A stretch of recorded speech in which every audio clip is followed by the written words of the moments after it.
First and foremost, I want to give all praises, honor, and glory to Yahweh, Bahasham, Yahweh Shai, Bahasham, Recha Kodesh. Double honors to the elders and the apostles of Great Millstone, and peace and blessings to the elect. And today we're going to go into the book of 1 Corinthians, the 13th chapter. And here the apostle Paul really putting an emphasis on charity, which when you go into that word here, deals with, the well-being, right, of others, that hospitable spirit, that sincere, love, right, and compassion. And he emphasizes how important that is above whatever spiritual gifts you may be given. So this is 1 Corinthians 13:1. Though I speak with the tongues of men and of angels and have not charity, I am become as sounding brass or a tinkling cymbal. And he's saying here that, I can speak as many languages as they are. I can speak the language of the heavens, the language of the angels, different languages on the earth. But if I don't have that charity, let's just go into that word charity. Agape, right? Affection, goodwill, love, benevolence, brotherly love. If you don't have that spirit, all right, then I am become as sounding brass or a tinkling cymbal. In the NLT, it says, I would only be a noisy gong or a clanging cymbal, meaning that, yeah, you would have the ability to speak these different languages, but, it really wouldn't amount to much because you're lacking in a very key and important aspect or element of the ministry, which is charity.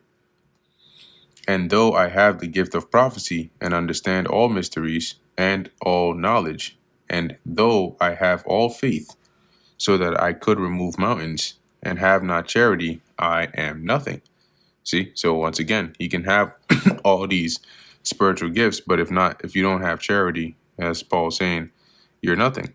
If I had the gift of prophecy, and if I understood all God's secret plans, and possessed all knowledge, and if I had such faith that I could move mountains, but I didn't love others, I would be nothing.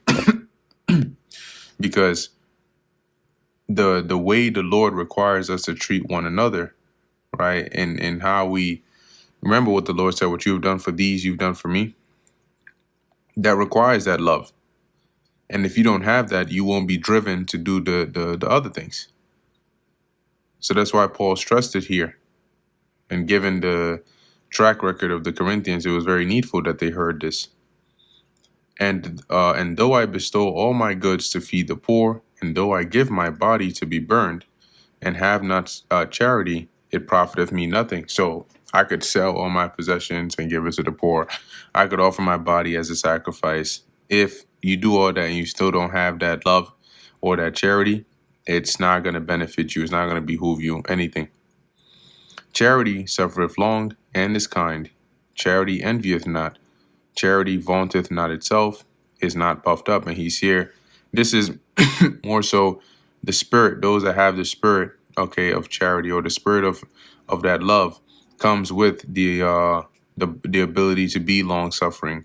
It comes with being kind, right? It comes with not envying one another because of that love, right? Not boasting yourself, not being proud or high-minded, doth not behave itself unseemly. So being in order, right? Not being a jerk. Seeking not her own, is not easily provoked, thinketh no evil. All right, and that's the spirit of charity. It says, or rude NLT, it does not demand its own way. It is not irritable, and it keeps no record of being wronged. Rejoice not in iniquity, but rejoice in the truth. Beareth all things, or rejoiceth not in iniquity, but rejoiceth in the truth. So if you have the spirit of charity, right, the spirit of love, these are the traits it would come with. Okay? When it comes to iniquity, your heart is pure. You're not going to rejoice in iniquity, right? But rather in truth, through that spirit. Beareth all things, believeth all things, hopeth all things, endureth all things. Charity never faileth. because that spirit is going to sustain you, right? It's going to keep you down on the right path. That's why Paul is saying here, and never fail it, because it actually goes a long way. The scriptures say, what is it? Is it charity covereth a multitude of sins? If I'm paraphrasing that correctly. But whether there be prophecies, they shall fail. Whether there be tongues, they shall cease. Whether there be knowledge, it shall vanish away. When he says they shall fail, he's not saying that the prophecies the Lord has set, would fail.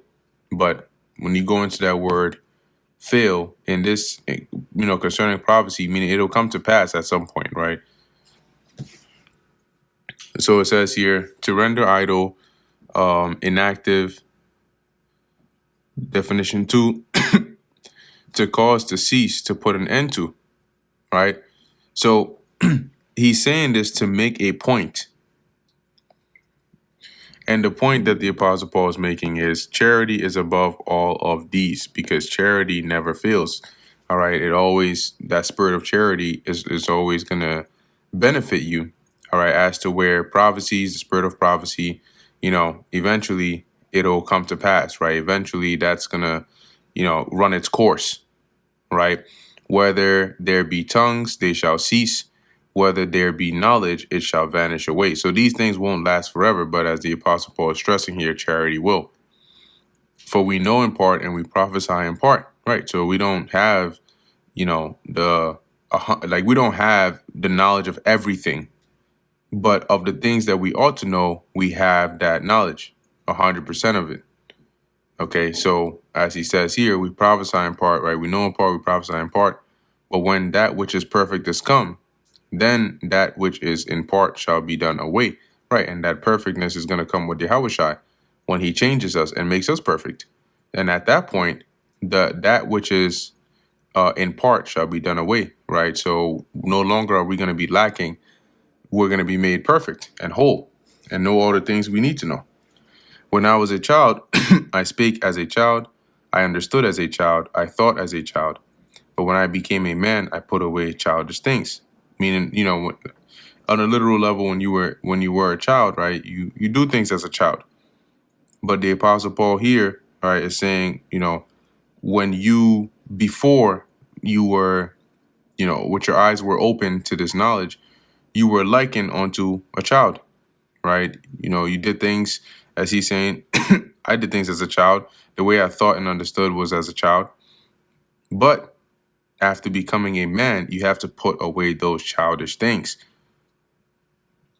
For now, I see through a glass. For now, we see through a glass darkly, but then face to face. Now I know in part, but then shall I know even as also I am known. See, so at the time, so even Paul was waiting for that. Okay, NLT. When now we see things imperfectly, like puzzling reflections in a mirror. But then we will see everything with perfect clarity. When is that then? When Yahushua comes back to make us perfect.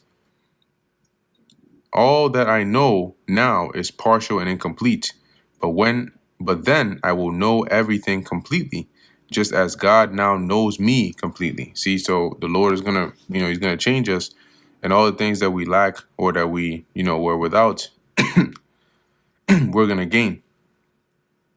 Verse 13, and now abideth faith, hope, charity, these three, but the greatest of these is charity.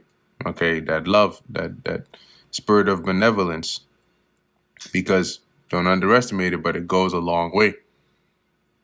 And that brings us to the end of the book of 1 Corinthians, the 13th chapter.